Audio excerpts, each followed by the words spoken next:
Good afternoon, ladies and gentlemen, and welcome to the Canadian Overseas Petroleum Limited investor presentation. Throughout this recorded presentation, investors will be in listen-only mode. Questions are encouraged and can be submitted at any time during the Q&A using the Q&A session on the right-hand side of your screen. Just simply type in your questions and press send. The company may not be in a position to answer every question it receives during the meeting itself. However, the company review all questions submitted today and publish responses where it's appropriate to do so. Before we begin, we would like to submit the following poll, and if you would give that your kind attention, I'm sure that the company would be most grateful. And I'd now like to hand over to CEO Arthur Milholland. Good afternoon, sir. Good afternoon, Mark. And for those in Canada or North America, good morning. And that's where I am. Thank you everyone for participating here today. Thank you as well for those who pre-submitted questions, and I think we have about 70 or more. I've gone through them over the weekend, as says Ryan. A lot of them are repetitive, but most of them we're going to answer through our presentation rather than just answer the questions directly, because I think you'll find the answers in what I have to say. And if I've missed anything, then we'll deal with it then. After we go through the presentation, if there's any other questions, and we'll do our best to answer those at that time. So we'll start off here. I have to go through this normal legal stuff here at the beginning, as disclaimers and forward-looking statements and things. So I suggest this presentation is on our website. So if you haven't read it, excuse me, please read it. It's allergy season here, so I apologize. I think the key thing here is what we're going to focus on here today is really our primary asset of the business, and later on we'll have a brief chat about what we're doing in Nigeria.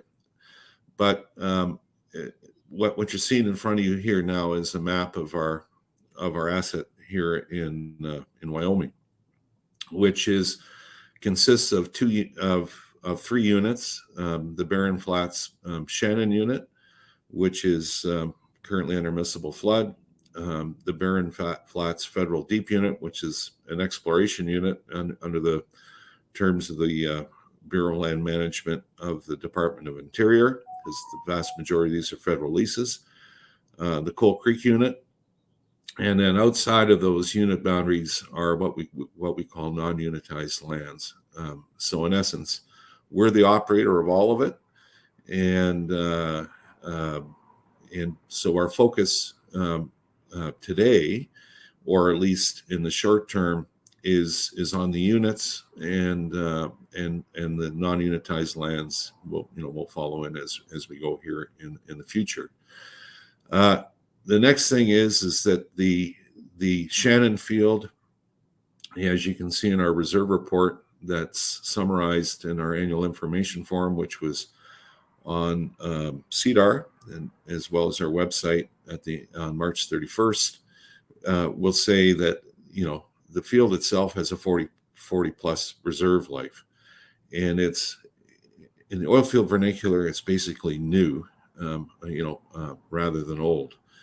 The current production, it fluctuates depending on well workovers and things, but it's running up to 2,000 barrels a day, but it can get down to 1,800 or so on a gross basis. But it's nothing to do with the reservoir or anything like that. It's generally the oil's a little waxy, so we get paraffin plugs and things like that. And we have to deal with it. Our 2P reserves for the field are 26 million barrels. And last but not least, I think you know what stock exchange we're all listed on. In 2021, we set out. I'll step backwards a bit into 2020. Is that, as most of you know that have been in the stock for quite some time, we had an interest offshore in Nigeria with a partner, an Indian concern called SR, that had proved much difficult and all kinds of things. We settled our issues with them in June of 2020, and that allowed Ryan and I to restructure the company. We raised some money, and we went out looking for deals. Now, we were in the midst of the start of the COVID pandemic, if you want to call that, in 2020. Oil prices in North America went negative for a day in April of 2020. So in essence, there was a lot of damage to the industry, and frankly an awful lot of negativity around it. What we continually heard as we were all locked down, and I was locked down in the UK, I didn't come back to Canada, was that, this is the end of oil. No one's going to use it anymore. The great, reset, everything's going green and all this other kinds of things. And I'll come back to that when we talk about our refinancing and where things actually are today, much different. And so Ryan and I, we talked to a couple of investment bankers who had their ears too close to the ground, and we looked at things in West Africa that were on production and or fields that needed to be enhanced, as well as North America. And I'll be honest with you, I'm a Canadian. We didn't really look at anything in Western Canada, but our primary focus was looking in the U.S. because it is really the best jurisdiction in the world to work in. When times are good, assets are extremely expensive. They sell at a premium. And when people are on the run, that means that we could buy something at very good value. So we actually started off looking at CUDA, and CUDA, that's how we got introduced to the asset. We liked the asset, but we didn't like CUDA, and their balance sheet was such that no one could have bought it. But it became fast apparent to us that CUDA's problems had become the operator's problems. And it was a private company in the U.S. called an S Corp, which is basically a tax-driven structure. That was Atomic Oil and Gas, where it didn't have a shareholder, it had a member. And what that means is that the member got all of the tax benefits personally of the business, but he also had to shoulder all of the liabilities. And so because of that, on a liability standpoint, he had personal guarantees on everything, including his bank debt, checking accounts, credit cards, you name it, environmental liabilities, the whole works. And his bank, we started discussions with him, put him under a lot of pressure. So we left CUDA aside and negotiated a price for the asset at the end of October to early November of 2020, and signed a purchase and sale agreement with him in December after much to and fro with lawyers. We went into a very detailed due diligence period. We had done a lot of due diligence beforehand, but from December to March, and we completed the transaction in March of 2021, March the 16th to be exact. And that caused us to have to go borrow some money, raise some equity, and we got all that completed. And we completed essentially what we consider to be a brand new asset. And as it's brand new, it's like any other asset in the oil and gas business. It's had some teething problems, but nothing that cannot be a remedy. As well, we started injecting in 2021 enriched gas into the reservoir in the miscible flood plan, like was originally planned, but it could not have been done, but with CUDA and Atomic's owner, because they didn't have the money to do it. But we did, and we started that in April. And early on, we realized that in the deeper acreage below the Shannon field and in the area between Coal Creek and the Shannon field, that there was a lot of exploration potential as well. So we drilled an exploration well on a lease that was coming to the end of its term at the end of last year, and we made a discovery. In there as well, we recompleted 3 wells at Coal Creek for the Frontier, and that told us a lot about possibly what we found, and it's turned out to what we found in our exploration well. So we essentially centered ourselves in Wyoming, which right now has turned into a very hot place to be in the U.S. Because it's a long way from Houston, and it always has been at the, we'll call the historically the last place people have worked, because it's in the United States it's considered to be kind of remote, but not anymore. It's a very active place. So we got that done. Now, what are we going to do this year in 2022? And we're well along the way of our 6 points, and it's been in a press release, is we put this out before we were able to discuss about CUDA, and that's just to complete the consolidation of the available interest in our assets. Now, as I've indicated previously on interviews, we started off with a plan for CUDA last June and laid it out with our U.S. law firm in Denver and executed it. Now, it took a while to get it done, but it didn't take a rocket scientist to figure out, looking at CUDA and their balance sheet, that at that time they were technically insolvent. We started discussions with their management and their board of directors in April about trying to make some kind of a deal with them, and that didn't go anywhere. So we pushed the button at the end of June, so to speak. And where we ended up was CUDA ended up in bankruptcy in November and owed us money.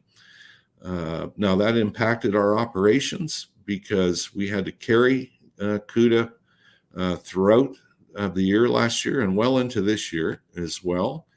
But that was something that we were willing to do, given that what we know about the asset the assets that we have.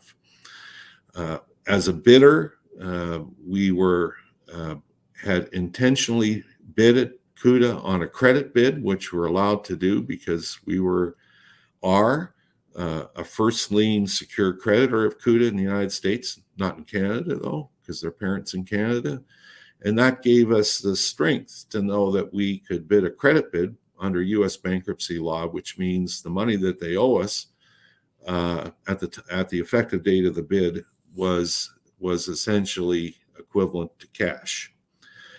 But that, going through all that, we were actually unable to talk about it, because under the U.S. bankruptcy code is, as a credit bidder, we could not be perceived to be frustrating the sale process. In other words, or we would be excluded from it. From bidding on the asset. And at the same time, is if the receiver asked us for anything, we gave it to them, but they had to ask us for information. And you should all know that we put CUDA in default of the operating agreements in June of last year, and from that point forward, we were taking the revenue. As well, we weren't providing them with any technical information in the field because they didn't pay for it. So in essence, if we were in a card game, we were holding all the cards. And where we are today is that it's passed, got court approval in Canada for the sale of the asset. And as the assets are in the United States, it has to be also approved by the U.S. federal court, bankruptcy court. And that hearing is this coming week. Now, there's been some change in the sale agreement that requested by the Department of Interior, because the leases are predominantly federal, which is fine. It's lawyers, but that we're all on track to close the transaction, the acquisition between June the 10th and July the 10th. in other words, in about 6 to 8 weeks' time. So we've got well on the way with that, and we'll talk about that as we get in the presentation. Our second objective this year is to refinance our credit facility. And for those of you that go on to CDAR, which is our electronic disclosure, our existing credit facility is posted there, and March the 16th of last year. Give it a read. You'll find out why. Third thing we're going to do this year is optimize and increase our oil production on the Barons Flat unit. And we have a lot of questions about both the refinancing and this. And so we'll deal with those at the time of the presentation. But you'll understand from the presentation what the situation in the field is. It's not bad. And what we're planning to do and how to get that completed. Fourth thing here is that in 2020, and it will slip into 2023, is to commence our phase 1 of our delineation of our deep oil discovery.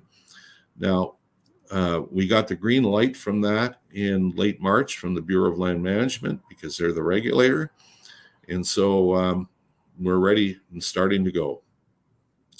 Fifth thing, and I think this is in this day and age that we live in, we have very good ESG credentials as a company. In fact, through our process of refinancing or talking to institution banks, commercial banks about that, we've actually been commended by it. And so, I think from our standpoint, that makes us an attractive business for lenders and possibly institutions as well. Last but not least, we have a hedging program that we were required to enter into by our lender under the terms of our loan. When we negotiated the loan, it wasn't really some of the length of it especially isn't what we wanted to do, but we didn't have a choice. Either do it or you want the money, or this is what you got to do. We've managed to mitigate most of issues around it. And we'll talk about that because there's swaps, but they're tied into our loan. So if we get a new loan, either the swaps will follow into with the new lender, or we'll restructure them, and how our objective on how to do it, whether or not we succeed or not, is a function of the lender that we get. So that's what we're going to talk about here. The next slide here, illustrates the leverage that what we have here on the CUDA assets, and this is by buying CUDA. If we look at our reserve report, and you'll see that the summary in 51-101 Form F2 in our AIF, and it's not the full report. It's a prescribed form by Canadian regulators that every publicly listed oil and gas company that's a Canadian reporting issuer has to do, and you can't deviate from the form. So that allows the investor to go look at a various number of companies and see things presented the same way under the same rules. So in essence, yes, there's reserves, but there's also the net present value at various discount rates. And right now the discount rate people are using is 10%. When interest rates were very low, that's attractive. We'll see where those numbers go in the future, depending on how high interest rates go. But at a 10% net present value at December 31st, our assets, and this was solely, or at least 96% or 97% of that number is the Barons Flat Shannon unit, was $258 million. CUDA had 47% of that. So in essence, by acquiring CUDA, we will add $121 million, or increase our net asset value by 47%. So we paid $54 million for Atomic, and I can't tell you what we paid for CUDA by court order, but in essence we think it's a hell of a deal. And so on the merged business, after we we close the acquisition of CUDA, then officially we will be able to, at year end this year, on a reserve report or updated reports, is that the net asset value of our company will reflect the combined business. Currently, it can't until we close the acquisition of CUDA. Now, refinancing the credit facility. I've got a number. We've had a number of questions about this, and so I'll try to answer it as best as I can. What I'm going to say to start is, if you want to know why we're doing it, go back and read our existing facility. Now, at the time when we borrowed the money to buy Atomic, the oil industry came out of 2020. It was a very volatile year on prices. As I said, West Texas Intermediate went negative in April. One day would hit minus $39 a barrel. And throughout the year, excuse me, the majority of the year, oil prices were fairly low. In fact, they were, in the autumn of 2020, they were down about $40 or less. Now, they've creeped up as the year has gone on. There was a lot of rhetoric in the background. Again, as I said, about, this is the end of oil. There was an election in the United States, as you all know, which the Democrats, some of them are quite socialist and trying to push a Green New Deal on getting rid of hydrocarbons and things, fossil fuels, by the way, which hasn't passed the Congress. It's stalled and it won't pass. But anyhow, the commercial banks in the United States got burned in a lot of their oil and gas lending in the spring of 2020, and there just weren't a lot of conventional lenders looking to lend money in the oil and gas sector in the U.S. or Canada, by the way. But like anything else in the financial markets, when some people are going out one door, there are other people coming in the other. And so what was happening in the U.S., and Ryan and I saw it, was that there were a number of what we'll call credit funds that were coming into the sector because they saw an opportunity there. So we borrowed money from a very large fund in the U.S., which is basically a credit fund is an offshoot from a large private equity house. Now, the terms of the loan are excessive, but we had a couple of opportunities and they were all in the same ballpark. So we have a LIBOR floor of 2% and plus another 10.5% on. So our base interest rate on is 12.5% as well. And is that if we look at the terms of the loan, is that frankly, if I was walking down the street and the loan agreement said that I had to inhale or exhale on a step, and if I got the inhale and the exhaling wrong, technically that could put us into default. Now, we put a press release out at the end of August or the end of March, and we, since November, had been in arm wrestling with them around a perceived technical default. Now, if we were really, and this is one of the questions in here, if we were really in default, then I'd have to get a letter, as would our lawyer and the two of us. I didn't get any letters saying we were in default. And in fact is on November the 29th, we signed an amendment to our loan agreement, stated unequivocally, we weren't in default. But on November the 30th, we closed a financing, and this is all related to CUDA because our financial models and things which the loan was based upon didn't consider that we'd be carrying CUDA for the amount of money that we were. And so for 3 days, we were offside on cash liquidity.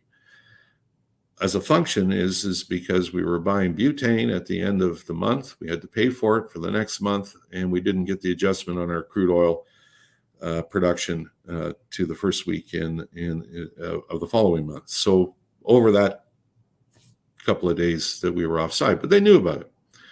So we reserved that, but the arm wrestling went on, and if we were a private company, nobody would knew, but we really, technically, they started charging us default interest. So I'm explaining it to you.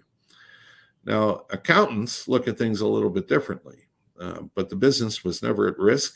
And Brian and his team fought with the auditors and talked to the lender, and we are where we are, but we have a waiver, and the waiver is that we're not in default. And on top of that, what it caused to happen is that I believe here today that we have a much better relationship with our lender today than we've ever had, because we've had a lot of discussions with them. We were transparent about them. And as you should know, is you probably don't know, but the reporting that's required under this loan is absolutely excessive. And weekly reports, monthly reports, quarterly reports. So they know exactly what we're up to. And they're very supportive of us refinancing this debt, primarily because they look at the opportunities in other sectors now, because they're opportunists. So they're helping us. And so we've approached a number of commercial banks in the United States. And guess what? They're all back in the market. And first thing is they recognize the quality of the asset we have and how we've managed it. Second thing is they're impressed by the lender we have, because they're known to be very tough. And so that makes our lives a lot easier. But we've got 3 banks we're talking to now, possibly a 4th or a 5th. And we expect to have things together and finished in the third quarter. Now, we had said we hope we could get things done, with a term sheet in Q2. Maybe, but I think realistically it's going to be in the third quarter, because we've got some competition in the room to do all this. Now, why? Well, we all know interest rates are going up, but how high are they going to go? So if we stayed with the current facility, then yeah, it could be painful. But at the same time, commercial lenders is that we would look at probably be coming in at 5 to 6% less than what we would be paying if we stuck with our current lender. The next thing is that we advertised and we told the market we had an accordion feature in our existing loan, and that we could use to buy CUDA. It's $20 million. Now, I've been asked, and Ryan's been asked, why didn't you use that to buy CUDA, in essence, to go down the road what you did? Well, the reason is that if we did, we could not repay or refinance this loan for at least another year.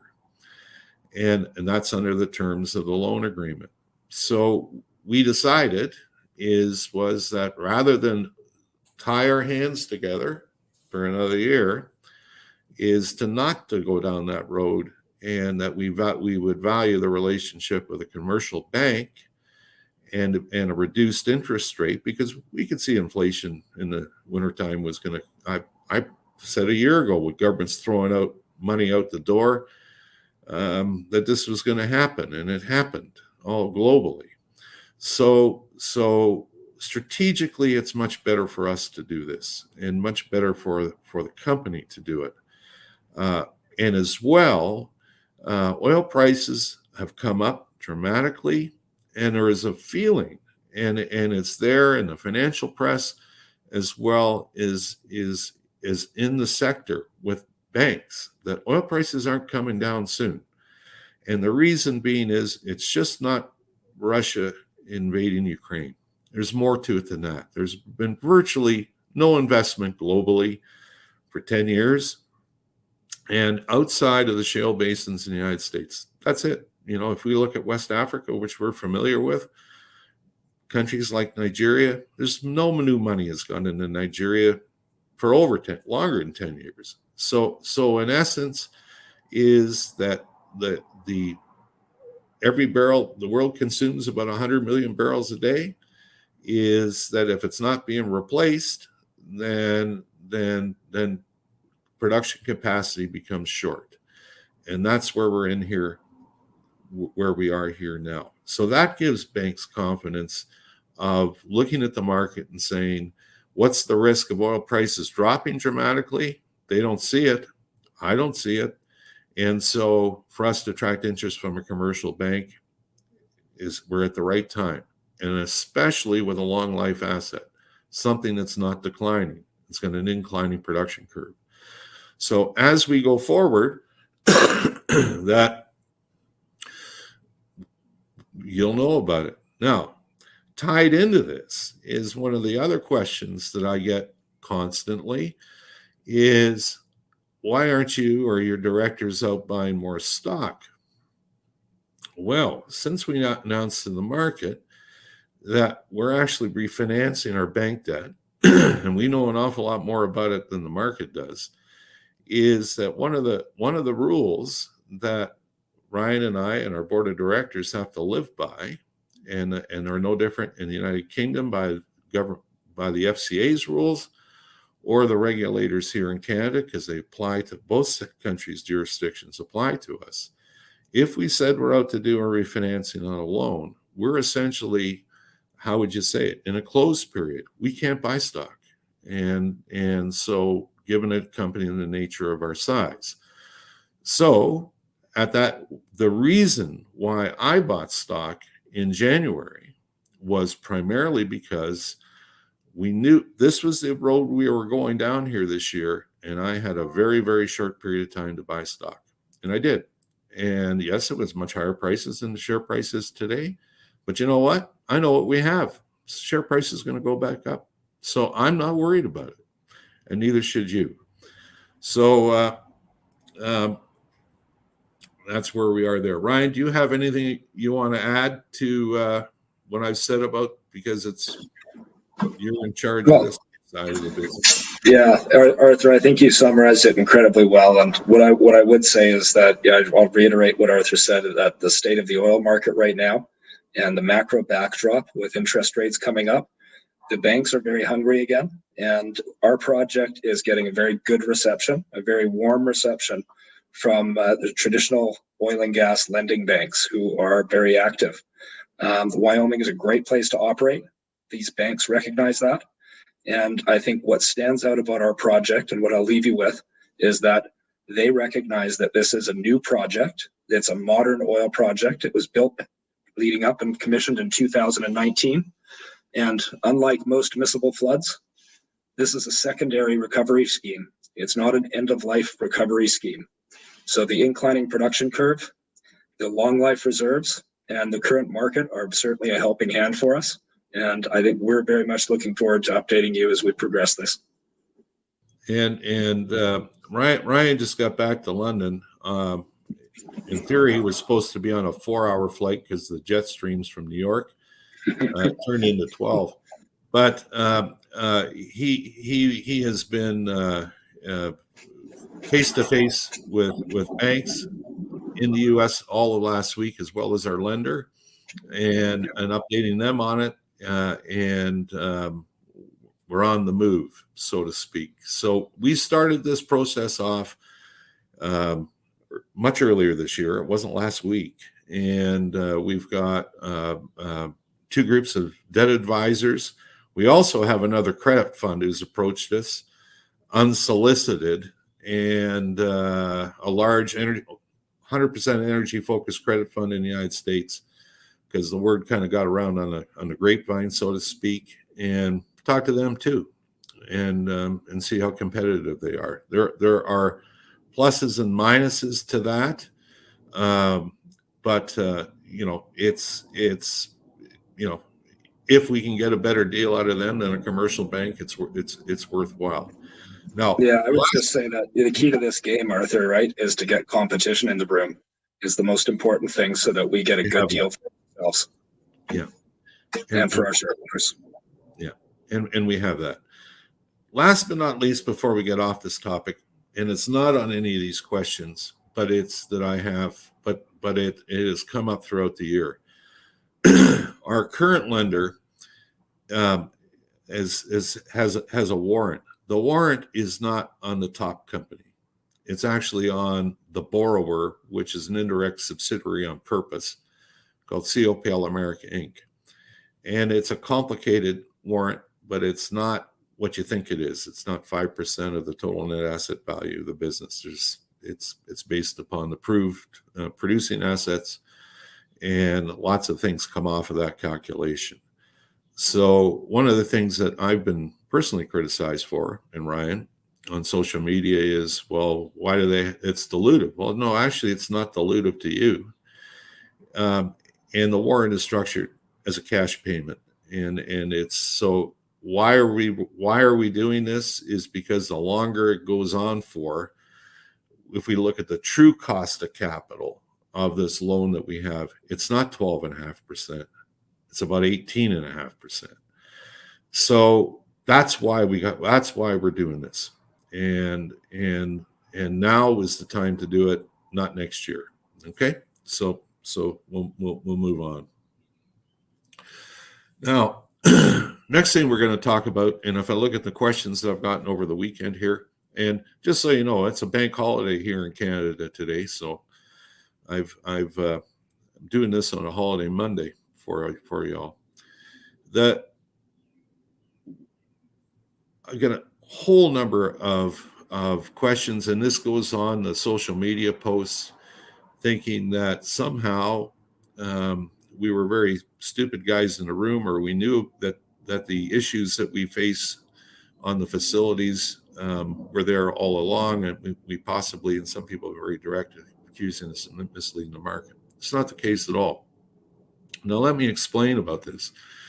Is that on our website there's a video explaining the field, and right near the end there's a part of it talking about what the concept of a miscible flood actually is.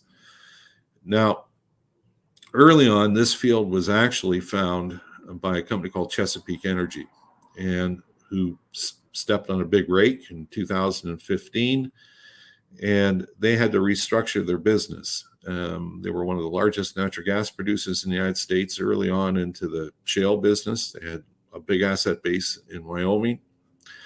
And anyhow, they were originally had acquired this acreage from Mobil Oil, or ExxonMobil, and that they were here primarily early on looking for oil in the Niobrara, which is below the Shannon, which is effectively a shale play. And they then found, and we know that they're out, in this area is outside the window. It's not where you want to be for the Niobrara. But there was an old well producing here that Mobil Oil drilled called the Valentine No. 1 well out of the frontier in the Dakota. And they went up and saw this sand in the Shannon and recompleted the well, and lo and behold, got a fair amount of oil out of it. They sold the business. They sold the position to Atomic, and that's how Atomic got involved in it. And Atomic continued the development. And at that time, early on, Chesapeake realized that it should be miscible flooded because there's not a water drive to it, and that if you normally, historically in the oil and gas business, is you would go from primary recovery to secondary recovery, which would be a water flood. And then on a tertiary, you would go to miscible flood. Now, water is expensive in Wyoming. And so what makes this unique is the water flood got skipped. So they went to miscible flood early on. So right from the start, this thing had been planned and engineered, started with Chesapeake and going to Atomic. And the enriched gas injection is what they call it. It was always the plan was to start with 40% propane or butane and 60% methane. But they didn't have the money to buy either. And so even though they started gas injection, the first injection well commenced in December 2019, it didn't get up and going when they started pushing it through to early 2020. And during that period of time, basically they ran out of money. So it was quite sporadic, but it was responding. And in our due diligence process, we resimulated the field with the gas that they injected and saw the response they did at our cost. We had all the data, injection data. We didn't share it with Atomic, and that was January of 2021. And we had the original studies, engineering studies that we had. And essentially, the simulations at that time suggested that if we went and followed the design, that all of the surface facilities and everything else were designed in conjunction with the original assumptions that were put into the simulations. And we looked at those assumptions as being relatively conservative. Now, what we found was, and this goes to the heart of where we are here right now, is that on April the 1st, we went out and entered into contracts to buy butane, and we had the cash to do it and to run it. And we started injecting gases according to the plan. And in our earlier presentations from last year, you could see a very gradual increase in produced gas volumes, as well as what we call makeup gas. Is that over time, you cut back your makeup gas is what you purchase, and everything goes up on a nice gentle slope. Now, August of last year, it was behaving like that till August of last year, and then everything changed. Now, why is that? Is that essentially there were two overlying assumptions of the reservoir. One was the average permeability of the reservoir, and for those of you that aren't technical in the oil and gas business or not a reservoir engineer or a petroleum geologist, the permeability is in essence is the ability of the rock to transmit a fluid. In other words, so if you can see it yourself on all kinds of things, is that if you got a bucket of sand, a dry sand, you put some water in, it goes right through, right? So what we know now, it was underestimated. So, and quite a bit underestimated.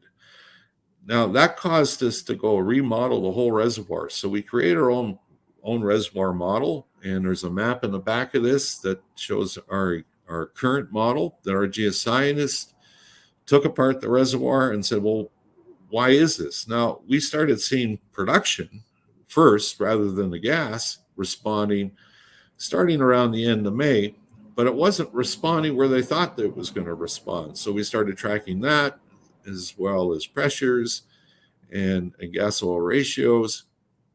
And lo and behold, where we are here now. Now, it has been perceived by some in the market as being a negative. Well, it's plumbing, as I described it in my last presentation on proactive investors, the one before that. I said it's like, think of it like buying an old English country house with beautiful gardens and everything else, and nice, grade 2 house. Everybody, all your friends love it. Think, wow, look at this, out in the countryside. And then after you close, you go upstairs and you've got 10 bathrooms. You go flush a couple of the toilets upstairs and you got a flood.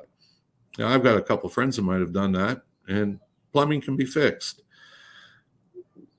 The good news is it's not the reservoir. Had the permeability been less than was assumed, we'd have a big problem. In other words, the reservoir wouldn't perform. And that can't be fixed. But the reservoir is actually much better than was assumed in the early simulations. And finally, we started resimulating this reservoir with a brand new reservoir model in October, and it took us to January of this year, where we've actually got a simulation that we can replicate what we see at surface and can predict. Now, was the gathering system at surface to gather the gas under design? Yes, but there was no way of knowing it at the time. And its design, under design, is it just can't handle the pressures that we're seeing at surface, and essentially the pressures and the volumes. So we have a solution to fix it, and we are going to fix it. Now, we came up with an engineering solution early on last year because we just thought it was with one well, and that was the observations that we were seeing. But as we resimulated the reservoir in January, what the simulator said, no, there's going to be more that are going to be respond like this. And then there was 2 more that were vertical wells that were pumping, that they should kick around here in a big way here this spring. Well, they did, and we were seeing flowing wells that were pumping pumping wells that were pumping 50 barrels a day. All of a sudden, overnight, shot right up and started flowing, and we had to strip the pumps out of them and everything else. But more importantly, it became a safety issue because we couldn't shut them in easily if we had a problem, because we were seeing pressures at surface well in excess of 1,000 pounds per square inch. So that work is all done, and now incrementally we're slowly bringing them on, because we just can't turn on the valve, we'll blow everything up. So we've got an engineering study ongoing right now in the field on what to do with this gathering system and how to fix it properly, because what we don't want to do is do anything rash, because we're seeing this, and we have some more predictions coming down the road.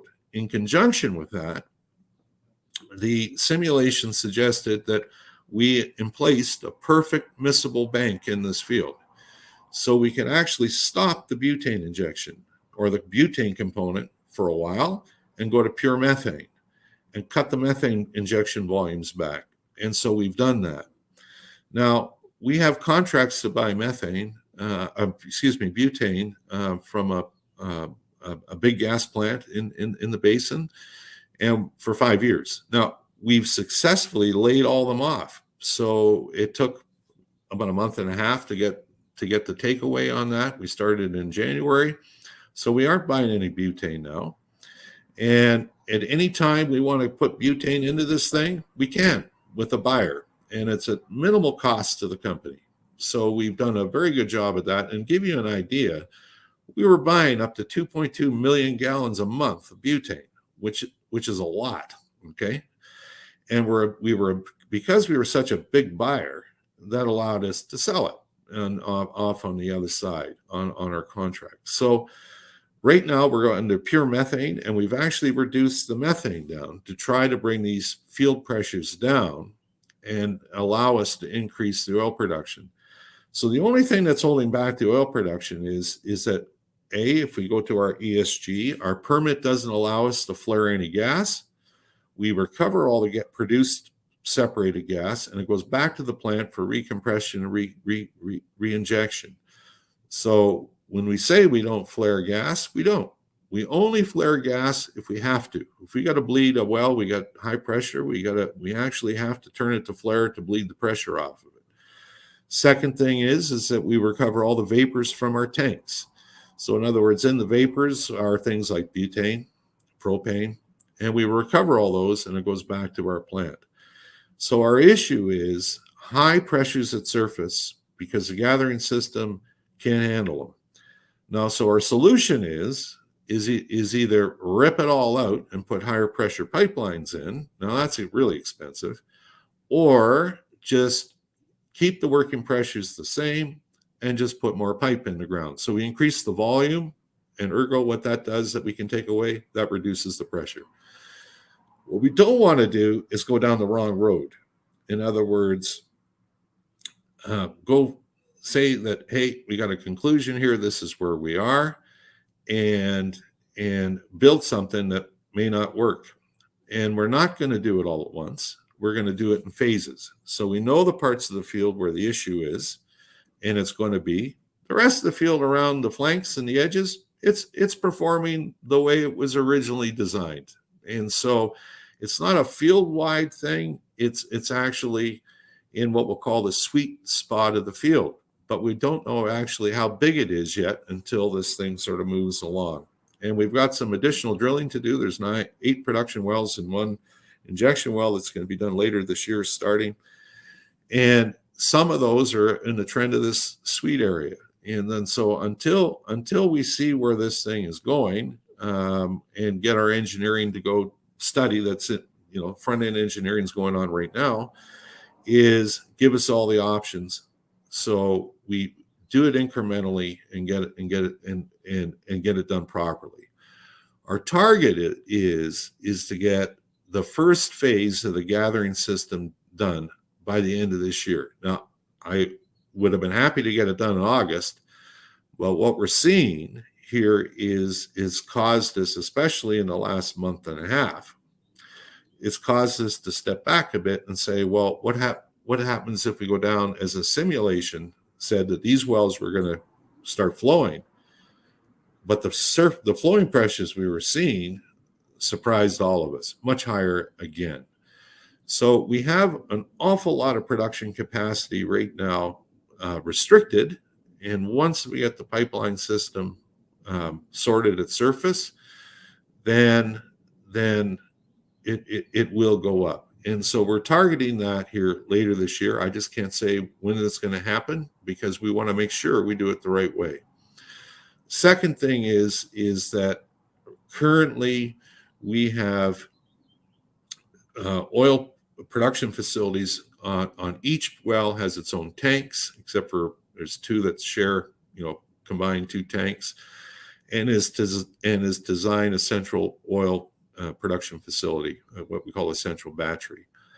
Now, we've got our partners in the field have approved it, but again, with CUDA not sorted, we've decided to push that back probably a year, maybe two, because it's not necessary. We truck oil out of these things. It would make it more efficient that once the production volumes get up to where we believe they're going to go, is that we can tie that into a regional gas trunk line, oil trunk line, a pipeline, and that would give us probably another $2.50 a barrel or so on our produced crude, because right now we're trucking it. We're willing to hold that. The roads we own all the roads, and sure, they get beaten up by the tank trucks, but they're, given it's so dry here, it's more than manageable. So we're doing things in stages. And last but not least is that our plans are, and we'll talk about this here in a minute, to start delineating the frontier. Our plans are that the initial delineation wells for the frontier are going to be on the same well pads starting around in the Shannon field. We have to keep the two produced crude oil streams segregated.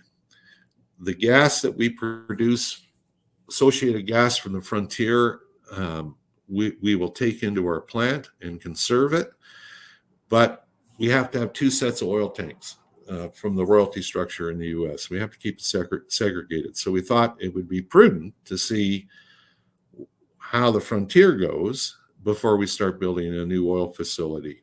And as well, from the gas facility, the gas gathering system will have a function on that too, and that will impact our drilling plans, which we'll talk about here next, again, in a very much positive way. Now, Ryan, have I left anything out, considering you've looked at all these questions and I have, but I think I've covered most of it, have I not? Yeah, I think you've covered most of it, and I think we can get through if there are any additional questions a little bit later on. But I'd suggest, Arthur, let's talk a bit about the frontier, which you've just alluded to. Yeah. So we'll move this along. Now, we announced an oil discovery here in January, and we actually made it in September. Now, people ask me, well, why did it take you so long to announce it? Well, we did announce in September that we made it, but we didn't know how big it was.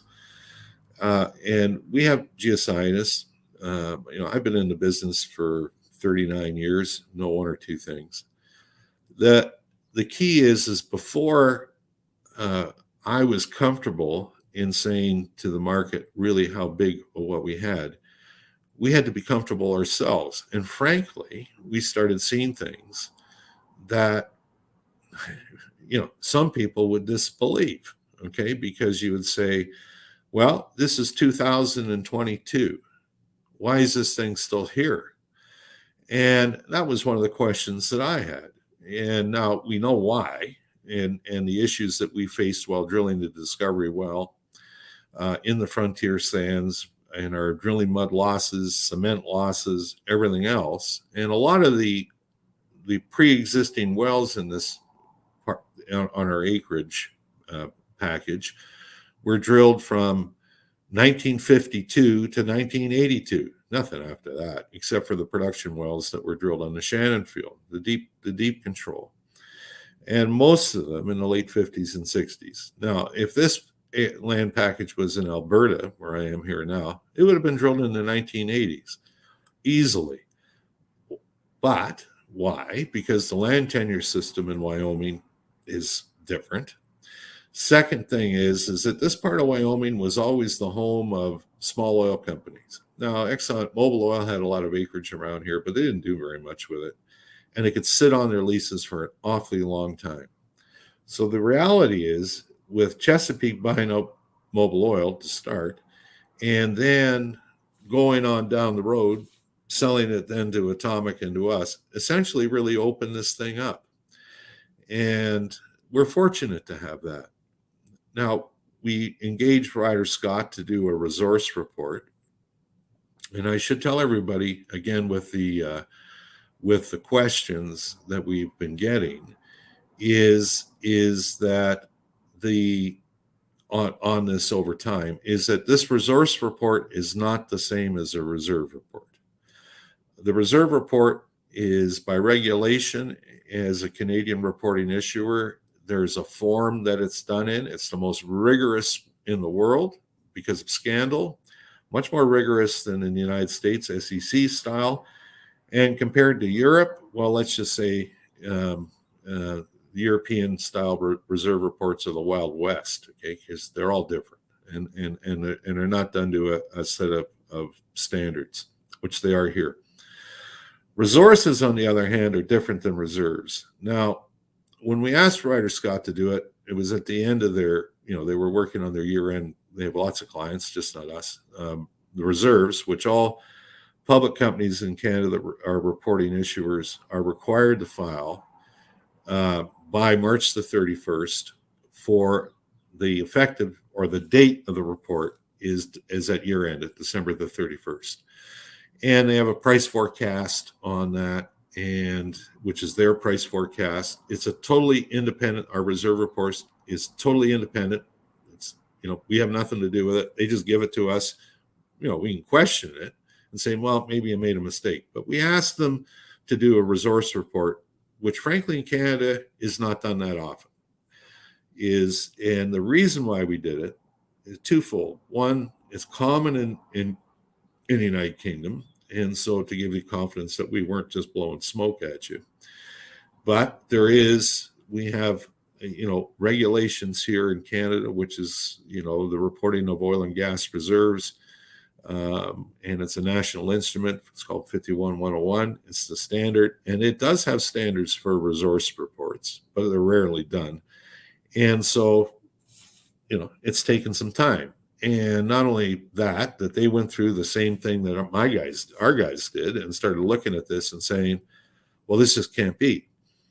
Well, it is. And I believe now, hopefully this week, they promise this week we'll get the first draft of it. I haven't seen it yet.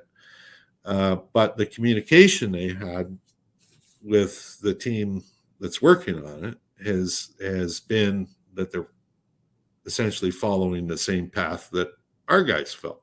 Now, one of the things that we did last year, and I alluded to this, we recompleted 3 wells at Coal Creek in the Frontier. And it was successful. They're old vertical wells. We refracked them and with a proper frack and got the production up. And they kind of hung in there. But guess what? They're not producing any water. And Coal Creek is an anticline, which means it's a fold.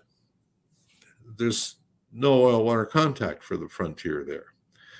And that was frankly probably the head scratcher for a long time, because we went down dip of that in our discovery well and found oil in the Frontier.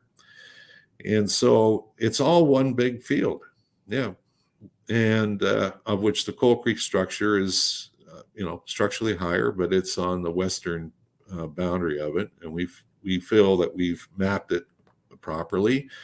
We do have a couple of options up to the north, and you can see that we have a high case, and a low case.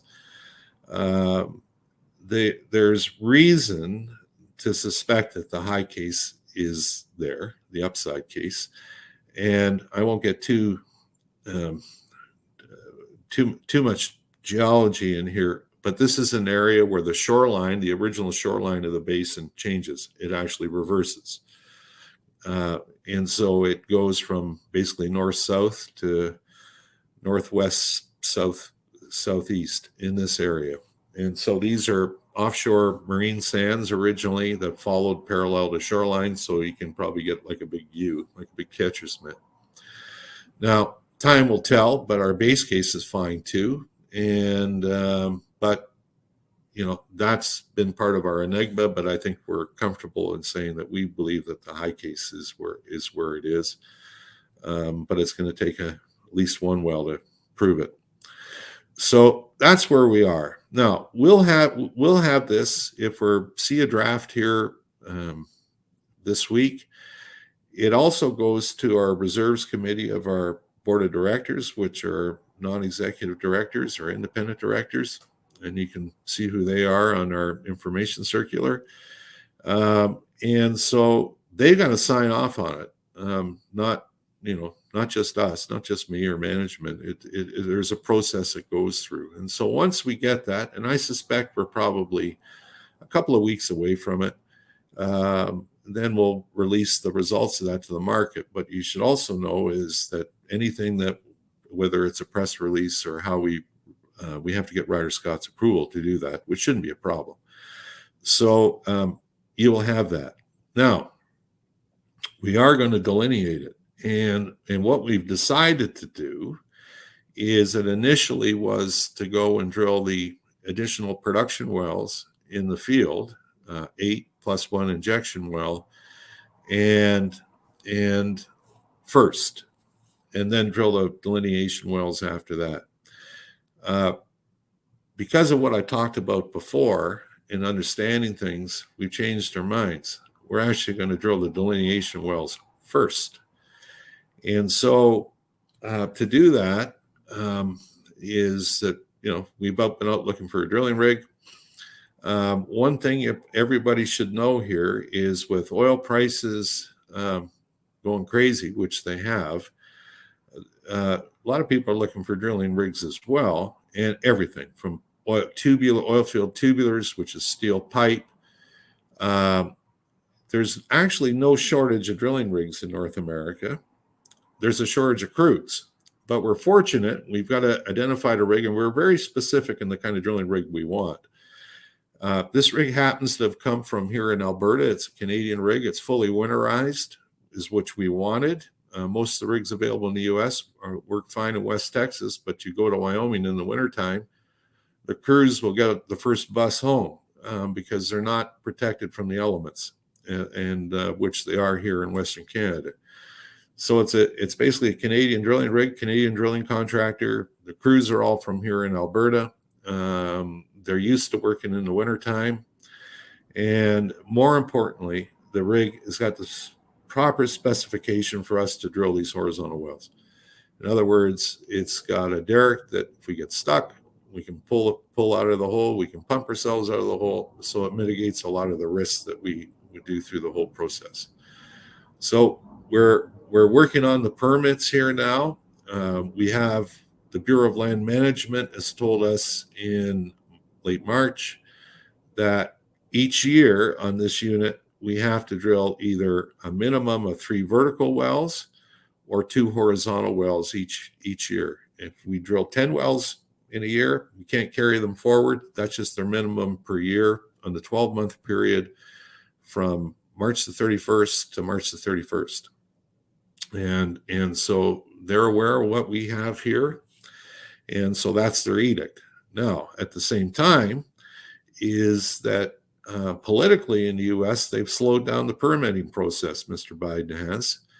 And so we've gone to the BLM and said, look, you want us to do this, we're going to do it. We're going to rig, and the timing of it is tough. So we want expedited permits on this process. So hopefully, fingers crossed, the rig is working in Wyoming right now. It's a hot rig. It's not, taking it out of cold stack. That if we get everything comes together, it's available around the end of September, October, and so we can start off then, and then throughout the year we'll follow through with the other part of the program. And the first target is the frontier. Okay, so that's where we're going to. Arthur, this is probably a good time to answer one question that a lot of people do have, which is regarding the drilling season and the sage grouse.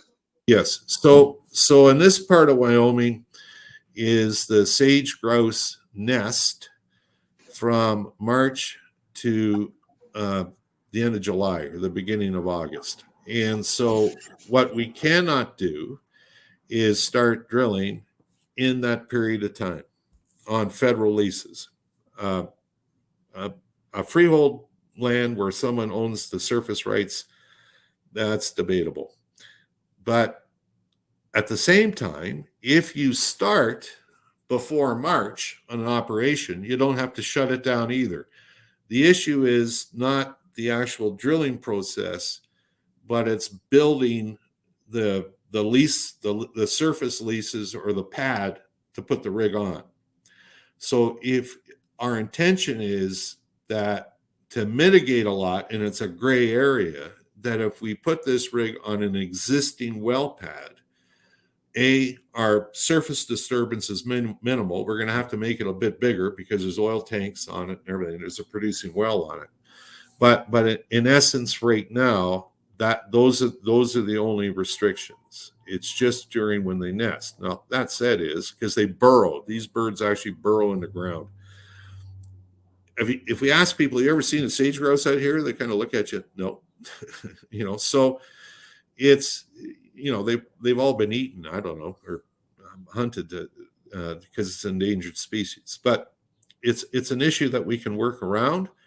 It's not a problem. The wells in the field were all, hey, we drilled one, we spudded it in August of last year on a federal lease that had these restrictions on. So we commenced drilling in August, went right through. It's just that time period, March to the end of July, you can't move a drilling rig, or you can't, more importantly, you can't push any dirt. You can't make, in other words, build a road, build a well pad.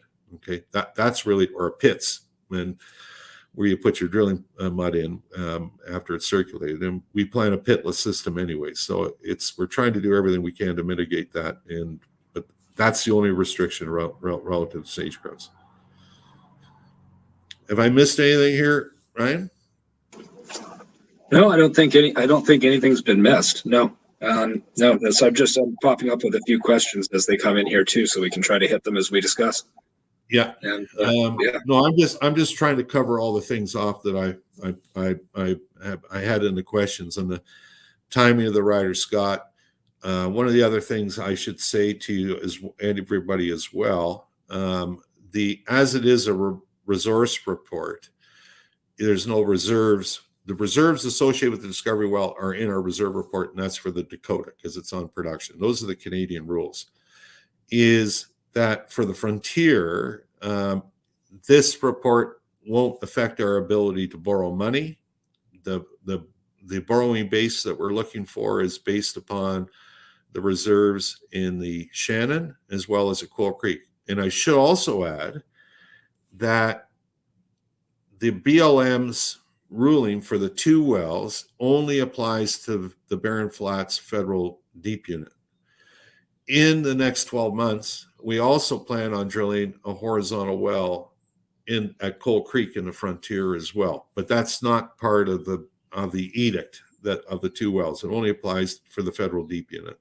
So, but again, until they're producing, then it becomes reserves. And we also have an understanding with Ryder Scott on the spacing of the frontier wells that we drill, the minimum spacing. They said 1 well per square mile. So if you see the map that I've got in front of you, is that each one of those little squares in there, not the big one, is 1 square mile. if you, and I believe there should be a scale on there.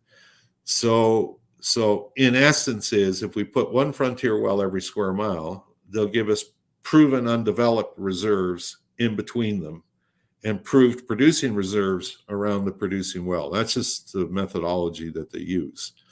So it's our intention is by the way we plan this delineation program to maximize our proven reserves, and that will impact our borrowing base and cause it to go up. Yeah. Okay. All righty. Now, Arthur, I think we hit this last ESG point, which is one of the most important. Yeah. We need to be conscious of time here and to try to wrap up shortly and perhaps answer a few questions. Yeah. All right. Yeah, ESG here, Ryan's touched on that. I've touched on it earlier. We have very good ESG credentials just because we didn't design it the way the facility was designed. So we recover all the associated gas that's produced with the oil on the well site. It's separated, piped to the plant, and that's where our problem is the gathering system.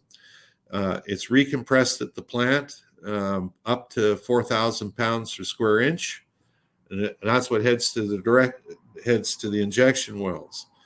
And that's the injection pressure at surface is 4,000 psi. We have virtually no methane leaks. If we did, the whole thing would blow up. Okay, and I'll be honest with you. And so the methane leaks are monitored. Methane is monitored for leaks. Our oil tanks all have vapor recovery systems on them, so we recover the vapors off the oil. We recover that. And again, that's methane or heavy hydrocarbons. Again, which is a greenhouse gas. We recover that. Why? Because we paid for it. Okay. So that goes back to the plant. There's virtually no water courses here. All our tanks are burned. If we have a spill, A, we can contain it around the tanks. B, there's no rivers around. So if it gets into a freshwater system or whatever. Our drilling program is best practices. So we cement all our casing strings to surface. That wasn't done in the past, but we're going to do it. That's the way we have to operate here in Alberta. To protect a freshwater aquifer, one of the issues we faced on the discovery well we drilled is that it was cementing off and to isolate a freshwater aquifer here that we had relatively shallow, which was difficult last year. But did it successfully. Social wise, well, we work in Wyoming. We try to operate to best standards, so we don't have a lot of the issues that other people say working in West Africa face. Governance, and this is something I should touch on. That one of the things that I get, for example, there's been a fair number of posts on the social media saying, well, you hired Nigel Little. Why isn't Nigel dealing with all the banks and institutions? Well, we don't have a European style or UK style board of directors where it's kind of murky if you have a non-executive director or not, or involved in management.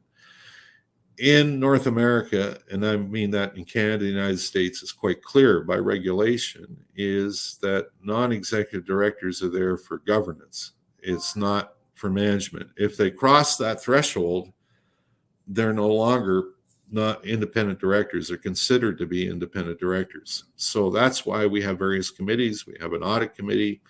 We have a reserves committee. We have a health and safety committee. We have a very detailed health, safety, and environmental plan, policies and procedures. Atomic didn't have any of that. We've put it in. We have an engineer who essentially is responsible for that, and she responds directly to the chairman of the health and safety committee. So really, our board is oversight, and that's governance. And you should all be, whether it's compensation, governance is the audit committee. They speak to the auditors. even though Ryan's the chief financial officer, he has a CPA that works with him, is that the direct communication, even though that the auditors do talk to him and the people below him, is if there's an issue, they talk to the audit committee chair, who's independent. So we follow all that, and we believe follow it to best practices. Okay. Last but not least, and Ryan, we got to talk about the hedging. Is that one of the things that we've tried to get across is we had to have these hedges. They were demanded by our lender, and as all bank loans in the oil and gas industry are hedged to a certain extent.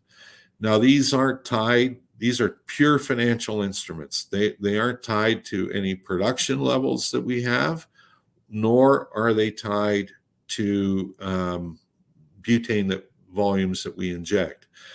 Now, we have two offsetting hedges here. We have a hedge on approximately 1,000 barrels a day of oil production, which was a base level agreed to by our lender.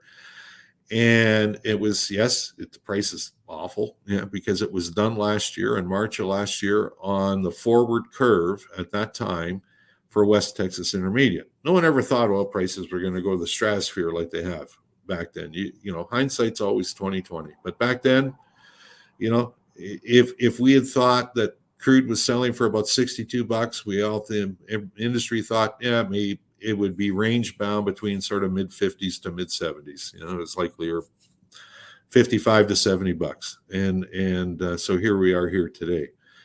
What's helped us is because we were buying butane was an offsetting hedge on butane and on our butane purchases. So in essence, like a hedge fund, hedge fund manager makes two bets and they're offsetting to hopefully protect their position somewhat out of, there's different balance in them.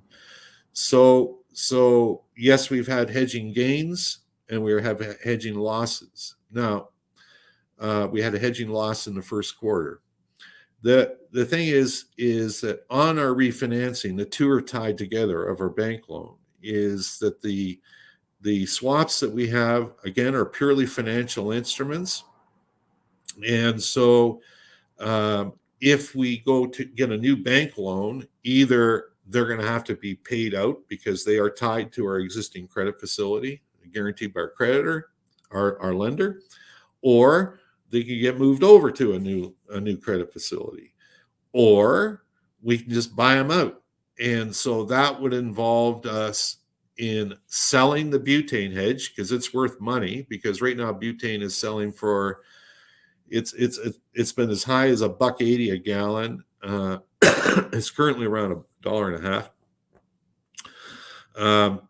But our swap is 76 cents. In other words, that swap is worth money, and on 1.2 million gallons a month, that hedge is worth money for somebody that's buying butane, for example, if you're a petrochemical producer. On the other hand, the crude oil swap is a sale and it's at 56. So what's the net difference of that? In other words, what do we have to buy out that crude oil swap for the differential between what we can sell the butane swap for? So in Ryan's discussions with commercial banks that we're looking at, that discussion for that differential in amount of what it costs is part of our discussion. So, or restructure the swaps. In other words, so we can also talk about doing that as well. So right now, I can't tell you what we're going to do because it's a function of getting this new loan agreement. Correct, Ryan? That is correct. And every bank has a different set of requirements. Every non-bank lender has a different set of requirements. Yeah. And it's our job to go in and get the best deal that we can. Yeah. Perhaps on this, I can answer a question as well about our borrowing base. And someone has asked about the rise in oil prices over the course of 2022, and whether or not that will make a difference for our loan, what we can achieve with a bank. And the answer is that yes, it most certainly will make a difference. The reserve report from the 31st of December is a base for the reserves calculations, and it creates a forward model. Every bank has a different price deck that they look at to stress test and to look at sensitivities for future cash flow, and that is what determines the borrowing base. What I can tell you here today is that we are running models for numerous scenarios at request of investors, and that we're comfortable that we can get a borrowing base as a minimum with a reserve-based facility that will take out our current debt. Arthur, I think one other question that is worth asking, and I think you get this question as often as I do. We've had a question about the gas. Gas is clearly at a high value right now. Yeah. And why don't we just start selling some gas to ease off this reservoir pressure? Because we can't. Correct. And because we'd be wasting a resource that we've acquired in order to maintain pressure, which helps us to produce oil. Yeah. Well, I think more critically, Ryan, is that we have a permit from the Wyoming Oil and Gas Commission, as well as the Bureau of Land Management, to do a miscible flood. And, that's right. And so right now, the way the facility is designed is that if we were to start selling gas, is that we can't blow it down. If we were to start to blow it down, then we'd have to start again from scratch. Second, exactly. is that the facility isn't designed to export gas. We have a 10-mile long high pressure gas, a 6-inch high pressure gas line that taps into a regional trunk line where we take our makeup methane through. It comes in at 1,650 psi. That goes into our plant, is compressed to put it in. So it wouldn't make economic sense to do it. It would just mean that we would have to write off, because it's capex that we buy this gas for, and meth and butane. So if we were to take even flare material amounts of gas or sell it, we would create ourselves a loss in our balance sheet, because we would have to write it off then. Simple as that, because we own it. It's considered to be capital. We've sunk into it. It's just not designed. And we would lose our permit on the municipal. Simple as that. Yeah. Now, I think it's time probably to wrap up, Arthur. I don't know if there's any questions particularly that you'd like to jump onto. Last but not least, I had a lot about Nigeria, and all I'll say is that we signed a deal. It's up to SR we have been waiting on for almost 2 years to present to the government of the regulator in Nigeria of what their forward plan is, like to drill a well. In this time period, they passed a new petroleum law in Nigeria, and of which that this license can be converted to a new license. The SR has to agree to a bunch of things to do that, and so far they haven't, and really they haven't even tried. So for now, we're just sitting still, and time is on our side. But the ball has been in their court, and whatever games they play, they're playing them. I don't know, and all I'm going to say is it's not going anywhere. But at that time, to say that is that if we were to compare the two for what we've got in this deep discovery and what we think the ultimate reserve is there, because the federal royalties on the federal leases, of which the bulk of what we have are federal leases here, are 12.5%, is that where the royalties and taxes in Nigeria are 85%, this is worth way more money to us as a shareholder, is what we have here in Wyoming, than Nigeria ever will be. And so with essentially a lot less hassle working on it. Now, that said, are we going to walk away from it? Not yet.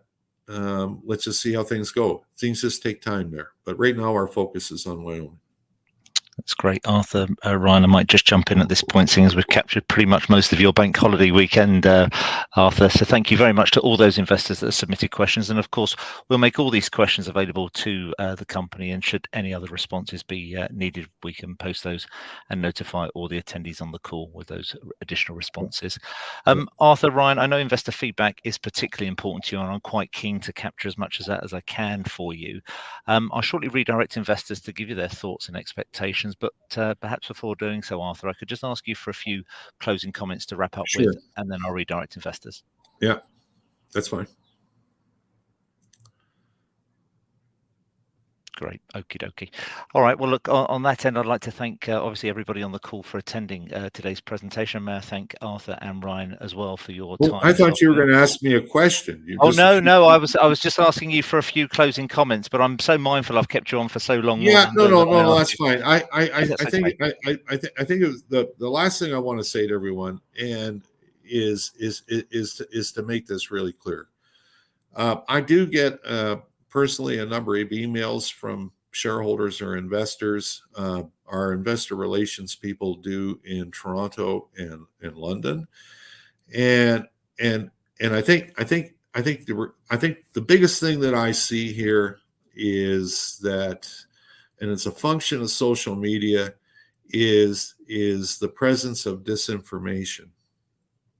So some of you all probably understand that there are people that post about us, me personally, on social media that have an agenda, and they write notes that appear to be factual in nature, but they're really not. They're just made up. But there's a large number of people that read it, and because they appear factual, they believe it. And so then this turns into a fact, and we spend an awful lot of time chasing our trails and try to say, no, that's not the case. Now, these comments are generally negative, and so we all know that trying to disprove a negative is about impossible. But that as time has gone on, if you look back at a lot of these things that have been posted, none of them are true. And so I think it behooves you all that to inform yourselves that our disclosure is very, very rigorous. And it's rigorous by law. And what I find is not a lot of people read it, and that gets frustrating. So I would say to all of you, after this presentation, go back and read our annual information form, which is basically 2/3 of a prospectus. And it was filed on March the 31st. The annual information form in Canada, along with our year-end financial statements, management discussion and analysis, and the information circular together is a shelf prospectus. So its disclosure on the company is bang right on. It's been reviewed by lawyers. It's been verified. It's factual. Every quarter, we put out a management's discussion and analysis and notes to financial statements. Please read them because, again, they go through a very rigorous process and they're very factual. And if you ever see things that you say, hey, I've got a question, but when the premise starts out that our disclosure is false and we're trying to hide things, and then that snowballs, you end up, which we've gone through here right now, that, we've said, well, the share price goes down, people sell the stock. Well, they're just making all this up. It's not the case at all. And so I also get asked, well, when's the share price going to go up? I don't control the markets. Ryan doesn't control the markets. What I can tell you right now is globally, the equity markets globally are getting slammed. And I saw this before in the early 2000s, the tech wreck. You're seeing a huge reversal out of tech stocks in the market, especially in the United States, and retailers. And where are they going? Energy. Now, the large cap energy stocks, some of them are really performed very well. But the way institutions look and everything else, first they look at the large caps and they see them plateau. Then the next thing they do is they go down the list. The other thing that we get is a comment on is, are we going to go start buying back our shares, and are we going to start pay a dividend? Well, frankly, when you got our credit facility won't allow us currently to buy back shares or pay a dividend. We have to repay them. And so one of the purposes of getting a new lending facility is to get us the flexibility in the future to deal with that. But we're actually in a business, our business is not mature. We don't have a declining asset. We've got an inclining asset. So we're here for growth. And how we can grow this business is effectively do what we're doing. We also, and last comment but not least, is there's an awful lot of questions about doing share placings. Now, there isn't a lender in this world that lends to the oil and gas business that will allow you to finance your business on 100% debt. That's an urban myth.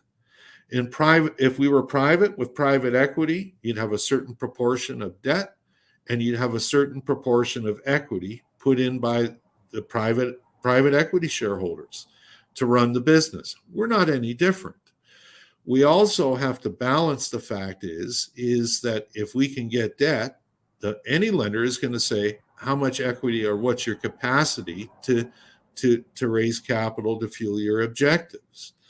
Now, we look at, yes, this year is the cash flow is going to be positive. Our biggest constraint here last year was buying the natural gas liquids we needed to get this miscible flood going. We were successful in doing that. So we can start to reap the benefits of that. But at the same time is that we've got a lot of things up in front of us. So again, some of you have said, well, never issue any equity. If you need to fund your deep development, do a joint venture.